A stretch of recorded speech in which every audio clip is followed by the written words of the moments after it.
नमस्कार, केबी न्यूज़ देख रहे हैं आप। केबी न्यूज़ खबर आपकी में आपका स्वागत है। मैं हूं मेहरबान सिंह नेगी और आप देख रहे हैं खबर आजकल। खबर आजकल में आपको हम आज क्या खबर दिखाने जा रहे हैं, सबसे पहले उसकी आपको एक झलक दिखाते हैं, फिर आपको दिखाते हैं खबर विस्तार से। चलिए एक बार फिर आपका स्वागत है। तो हम दिखाएंगे आपको दो खबर एक साथ। तो दो खबर एक साथ के इस खास पेशकश में आप सभी का स्वागत है। कोटद्वार में भाबर में बन रहा मालन पुल एक और तारीख के लिए खिसक गया, यानी कि इसमें कई नेताओं ने तारीखें दी और उसके बाद समाचार पत्र में भी एक तारीख आई थी कि अप्रैल लास्ट तक ये पुल आवागमन के लिए शुरू हो जाएगा। तो दरअसल पुल अभी तैयार नहीं है और इसमें कम से कम 1 महीना और लगेगा। तो हमारी जो तारीख है वो 31 मई है और हमें लगता है 31 मई तक ये पुल आवागमन के लिए शुरू हो जाएगा। इस पुल के बनने का और अंकिता भंडारी केस का क्या कनेक्शन है, इसको लेकर भी खबर दिखाएंगे हम आपको। और इस समय हाईलाइट यही है कि अंकिता भंडारी केस में डिफेंस की ओर से पैरवी कर रहे वकीलों ने बताया अपने आप को जान का खतरा। तो कुल मिला के दो खबर एक साथ दिखा रहे हैं आपको। दोनों खबरों का क्या कनेक्शन है, इसको लेकर आगे हम चर्चा करेंगे। चलिए स्वागत है, शुरू करते हैं खबर आजकल। चलिए फिर पुलवामा से लेके पहलगांव तक की जो खबर है, पिछले 2-3 दिनों से सोशल मीडिया डिजिटल प्लेटफॉर्म पे बहुत तेजी से इसके फोटो वीडियो दिखाए जा रहे हैं, वायरल है वीडियो। नेशनल मीडिया की खबर आपको कुछ और दिखाई देगी, प्रिंट मीडिया हो या नेशनल मीडिया हो या टेलीविज़न की जो खबरें होती हैं और अखबारों की जो खबरें होती हैं, उसके इतर अगर आप सोशल मीडिया डिजिटल प्लेटफॉर्म की खबरें देखेंगी तो इनमें ज़मीन आसमान का फ़र्क होता है। दरअसल पहलगाम में जो पर्यटक गए थे, नागरिक गए थे, खासतौर पर हिंदू थे सबके सब, और उनको चुन चुन कर मारा गया और इसकी खबरें चल रही हैं अलग अलग तरीके से।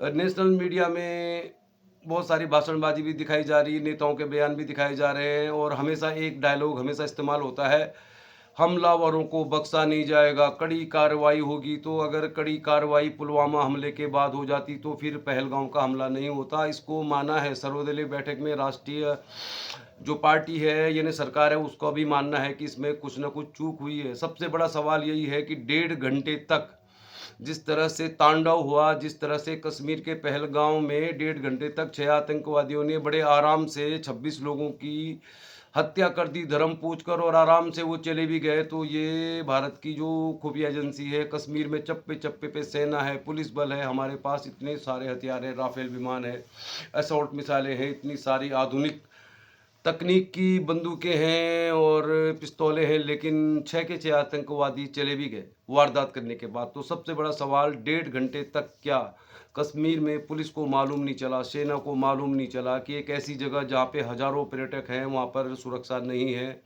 और सूचना के इस आधुनिक दौर में, जबकि सूचना तंत्र इतना विकसित है, बहुत तरह के ऐप हैं, तो क्या ये जो घटना हुई इसकी जानकारी सेना को नहीं मिल पाई? अगर सेना का कोई हेलीकॉप्टर आके वहाँ पे ऑपरेशन करता तो निश्चित तौर पर ये माना जाता है कि हमारी जो सुरक्षा है बिल्कुल चाक चौबंद है। पूरी दुनिया में भारत के हजारों लाखों करोड़ों हिंदू लोग अलग अलग देशों में रहते हैं, लेकिन सबसे ज़्यादा असुरक्षित ऐसा लग रहा है कि हमारे देश के ही लोग हैं। और इस घटना को लेकर बहुत तरह की खबरें चल रही हैं। तो धर्म की राजनीति करने वालों को और हिंदू मुसलमान की राजनीति करने वालों लोगों को भी इससे सबक लेना चाहिए, क्योंकि 26 लोग जो पर्यटक थे, निहत्थे थे, वो तो घूमने आए थे और आतंकवादियों ने जिस तरह से उनकी हत्या कर दी तो उनके पास तो कोई विकल्प था नहीं बचने का।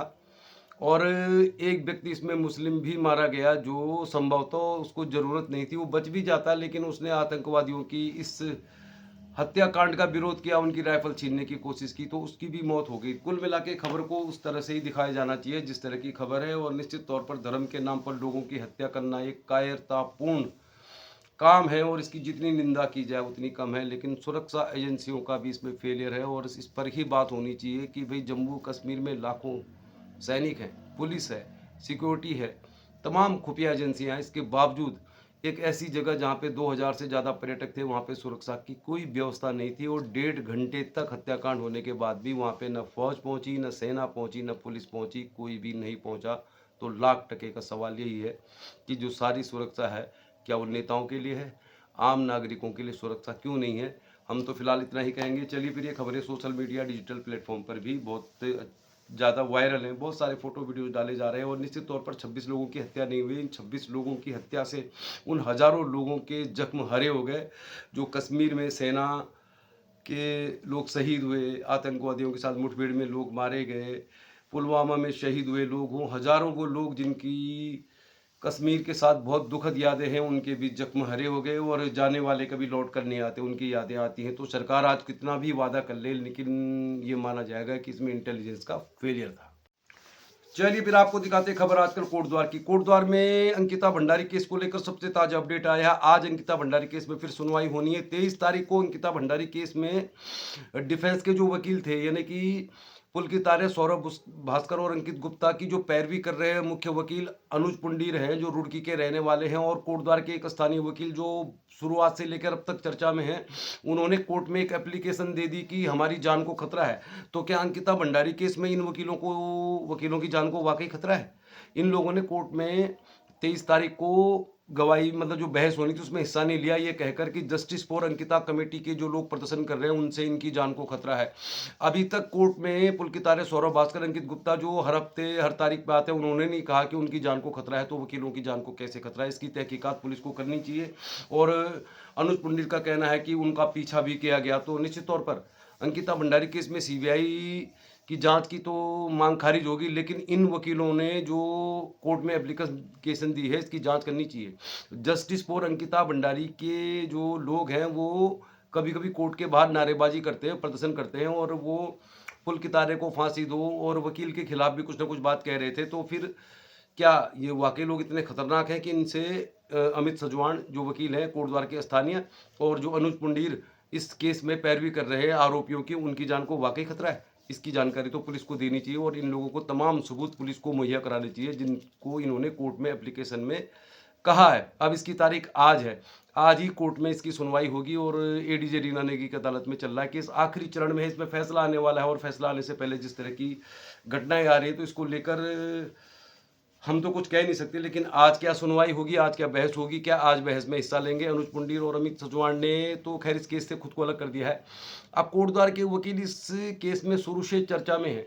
अंकिता भंडारी की हत्या को लेकर हमको लग रहा था कि जब इस केस में फैसला आ जाएगा तो इसके बाद हम बहुत सारी ऐसी खबर आपको दिखाएंगे जिनको लेकर ऐसा लगता है कि सबको डर लगता है।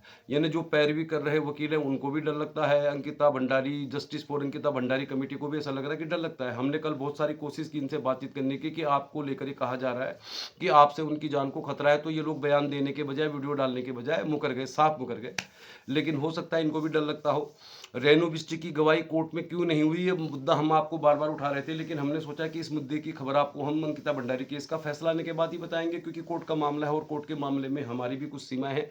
लेकिन अब जो घटनाक्रम चल रहा है, जबकि अंकिता भंडारी केस में बहुत जल्दी फैसला आने वाला है, क्योंकि इसमें तमाम जो गवाही है, सुनवाई समाप्त हो चुकी है, इसमें बहस चल रही है और बहस की जो तारीख थी 23 तारीख को जो स्थानीय वकील है स्थानीय वकील की बात करते हैं अमित सजवान, जो शुरुआत में इस केस में आपको हमारे बहुत सारे वीडियो में बातचीत करते हुए दिखाई देंगे। ये लोग अमित सजवान जो है, ये आरोपी की ओर से उस टीम का हिस्सा थे जो इस केस में आरोपियों के लिए कोर्ट में बहस करने वाली थी या उन पर जिरह करने वाली थी। लेकिन अब अमित सजवान ने अपने आप को दोबारा इससे अलग कर लिया। अमित सजवान शुरुआत में जुड़े थे, 2-3 महीने बाद उन्होंने फिर अपने आप को इस केस से अलग कर दिया था और फिर शायद वो बहस में हिस्सा लिया उन्होंने, और अब 23 तारीख को उन्होंने कोर्ट में आके कह दिया कि मैं इस केस से अलग हो रहा हूँ, मेरी जान को खतरा है।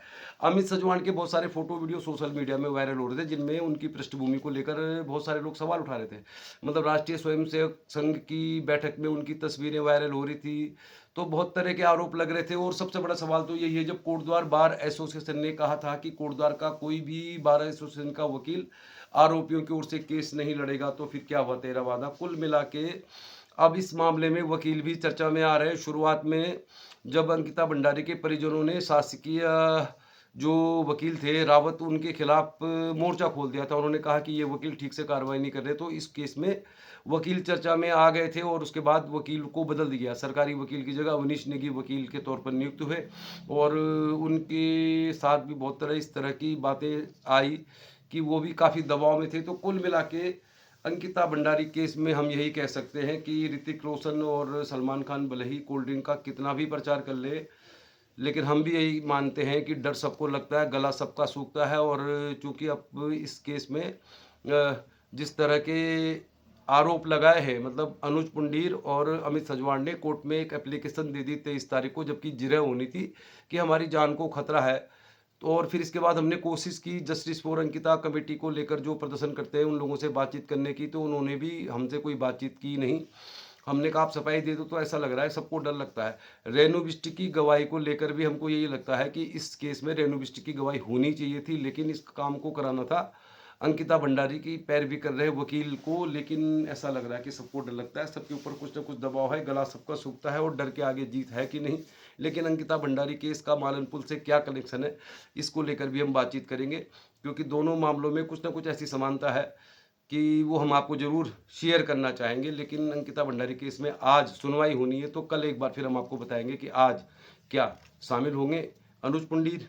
तो इसकी जानकारी तो आपको शाम तक हम शेयर कर पाएंगे या कल सुबह तक शेयर कर पाएंगे। चलिए फिर क्या समानता है अंकिता भंडारी केस और मालनपुल में, क्या समानता है, इसकी हम आपके साथ जानकारी शेयर करते हैं। और हम जब कह रहे हैं तो बिल्कुल सही कह रहे हैं। चलिए फिर खबर आजकल देख रहे हैं आपके भी न्यूज में, और मालनपुल की और अंकिता भंडारी केस में दोनों में एक तरह की समानता है कि दोनों में तारीख पे तारीख लग रही है। अंकिता भंडारी केस में भी तारीखें लग रही हैं, कभी हफ्ते में हो रही है, कभी 3 दिन बाद हो रही है। आज सुनवाई होगी तो इसकी खबर हम आपको बताते रहेंगे, और इसको हम पूरी तरह से आपको इसकी पूरी जानकारी शेयर करेंगे जब तक कोर्ट द्वार कोर्ट में केस चल रहा है। क्योंकि हमारा ये मानना है कि कोई खबर अगर है तो उसकी पूरी जानकारी विस्तार से आप तक पहुंचनी चाहिए। हमारा चैनल इसी काम को करता है। मालनपुल और अंकिता भंडारी केस में बहुत ज़्यादा सिमिलरिटी है, मतलब बहुत सारी समानता है। मालनपुल 2 साल पहले टूटा था अगस्त में, अंकिता भंडारी की हत्या भी अगस्त सितंबर के दौरान हुई। दोनों ही मामलों में 2 साल हो गए और दोनों ही मामलों में कार्रवाई चल रही है। अंकिता भंडारी केस में भी बहुत जल्दी फैसला आ सकता है, हो सकता है जून में भी आ जाए, जुलाई तक तो हर हाल में आ ही जाएगा अगर इस तरह का व्यवधान नहीं हुआ। मालनपुल भी लगभग तैयार है, हालांकि समाचार पत्र की जो आखिरी तारीख थी वो भी खत्म हो गई। बहुत सारे नेताओं ने बहुत सारी तारीखें दी और हमने तो हमेशा आपको कहा कि मालनपुल मई में शुरू हो जाएगा, क्योंकि हम मालनपुल के पास रहते हैं। लेकिन क्या समानता है, 2 साल पहले मालनपुल टूट गया, 100 साल के लिए बना हुआ पुल 10 साल में टूट गया, 13 करोड़ में बना पुल 27 करोड़ में रिपेयर हो रहा है। और इसमें सरकार ने कहा था कि इसके लिए हमने एक विजिलेंस जांच की टीम बैठाई है जो 6 महीने के अंदर रिपोर्ट देगी, 1 साल के अंदर रिपोर्ट देगी। लेकिन मालनपुल आवागमन के लिए शुरू हो जाएगा मई में, इस बात की हम आपको जानकारी दे रहे हैं। और हमारी खबर बिल्कुल सही है, भले ही समाचार पत्र ने किसके कहने पर यह खबर डाल दी कि अप्रैल के आखिरी महीने में ये शुरू हो जाएगा, तो ये खबर भी झूठी निकली।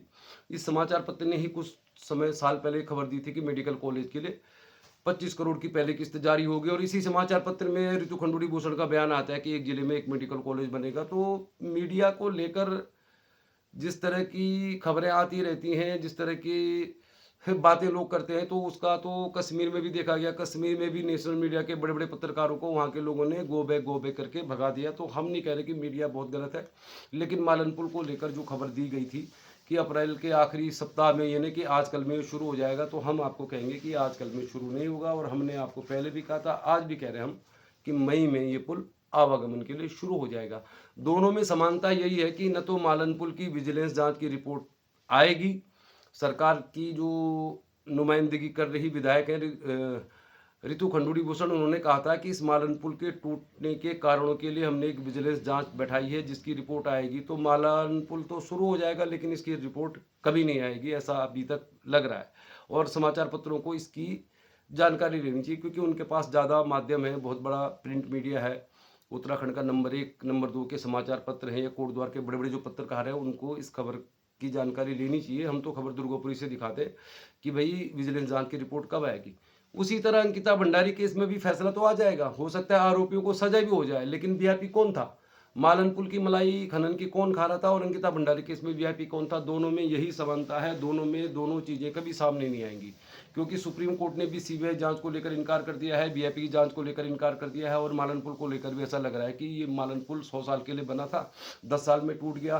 13 करोड़ की लागत से बना पुल 27 करोड़ में रिपेयर हो रहा है। इसको लेकर बहुत सारी चर्चाएं गर्म है, लेकिन दोनों ही मामलों में एक ही समानता है कि अंकिता भंडारी केस भी आखिरी चरण में है, इसमें फैसला आ जाएगा। हो सकता है आरोपियों को सजा भी हो जाए, लेकिन वीआईपी कौन था, क्योंकि अंकिता भंडारी के माता पिता ने वीआईपी का नाम भी बता दिया, लेकिन उसकी जांच नहीं हो रही है।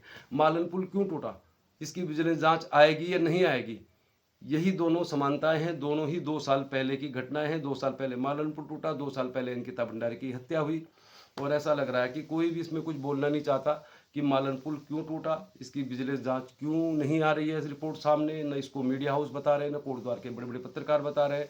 अंकिता भंडारी केस में वीआईपी कौन था, ये तो मामला कोटद्वार कोर्ट में है ही नहीं। तो इसीलिए हम कह रहे हैं कि डर सबको लगता है, गला सबका सूखता है, डर के आगे जीत होगी या नहीं होगी, लेकिन अंकिता भंडारी केस में कुदरत का बहुत बड़ा योगदान है। इसको लेकर निश्चित तौर पर बहुत सारे लोग इसको राजनीतिक तौर पर भुना रहे हैं, अपने को जोड़कर अपने को दिखाना चाह रहे हैं कि वो अंकिता भंडारी को इंसाफ दिलाना चाहते हैं, लेकिन ऐसा लग नहीं रहा है, क्योंकि इसमें ऐसा लग रहा है सबको ही डर लगता है, सभी को डर लग रहा है और डर सबको लगता है। ये बात हम आपको कहना चाह रहे थे। उम्मीद कर रहे हैं कि बहुत जल्दी दोनों ही काम हो जाएंगे। मालन पुल भी आवागमन के लिए शुरू हो जाएगा और अंकिता भंडारी केस में भी फैसला आ जाएगा। हो सकता है ये फैसला आरोपियों के खिलाफ ही आ जाए, लेकिन आज क्या अनुज पुंडीर बहस में शामिल होंगे और मालन पुल के आवागमन से पहले विजिलेंस जांच की रिपोर्ट आएगी या नहीं आएगी, इसको लेकर कह नहीं सकते। चलिए फिर आज के लिए इतना ही। देखते रहिए केबी न्यूज़, खबर आपकी और हम आपको दिखाते हैं खबर बिंदास, बिल्कुल सही। और हमारे मानना है कि अगर आप सोशल मीडिया के किसी भी प्लेटफॉर्म पे हैं तो आपको इसका सही इस्तेमाल करना चाहिए। आजकल बहुत तरह की खबरें चल रही है और शॉर्ट वीडियो डालने वाली एक कल्पना रावत कोई लेडी है जिनके पति फौज में नौकरी करते हैं, उनको उनके वीडियो को लेकर कोई मतलब इन्फ्लुएंसर हैं, मतलब सोशल मीडिया में यूट्यूब चैनल चलाते हैं, शॉर्ट वीडियो चलाते हैं, उन्होंने उनके लिए अनाप शनाप कुछ वीडियो डाल दिए। मामला पुलिस में चला गया, पुलिस की तहकीकात चल रही है। इस केस में एक और लेडी आ गई, ज्योति अधिकारी। तो भैया सोशल मीडिया प्लेटफॉर्म का इस्तेमाल सोच समझ कर करें, क्योंकि ये प्लेटफॉर्म आपको एक पहचान तो देता है, लेकिन आपको देखना है कि आप कुछ इसमें अपलोड कर रहे हैं तो वाकई वो सही है, देखने लायक है कि नहीं है। तो उम्मीद करते हैं कि इस प्लेटफॉर्म का आप सही इस्तेमाल करेंगे और इसमें सही जानकारी ही शेयर करेंगे। चलिए आज के लिए इतना ही, कल मिलेंगे किसी और खबर के साथ। तो देखते रहिए, चैनल को सब्सक्राइब कर लीजिए। और हमारा तो बहुत छोटा चैनल है और इसमें बहुत बड़ी संख्या में सब्सक्राइबर जुड़ गए हैं, कुछ और सब्सक्राइबर हमें चाहिए। तो चलिए फिर आज के लिए इतना ही, कल मिलते हैं किसी और खबर के साथ। देखते रहिए केबी न्यूज़, खबर बिंदास, बिल्कुल सही खबर आपकी, खबर खेल, राजनीति, मनोरंजन एवं सामाजिक सरोकार की। नमस्कार, आज के लिए इतना ही। बहुत बहुत धन्यवाद केबी न्यूज़ को देखने के लिए। केबी न्यूज़ खबर आपकी को सब्सक्राइब करें, शेयर करें, कमेंट भी करें, क्योंकि हम दिखाते हैं आपको खबर पहाड़ की, खबर उत्तराखंड की, खबर खेल, राजनीति, मनोरंजन एवं सामाजिक सरोकारों की। बहुत बहुत धन्यवाद।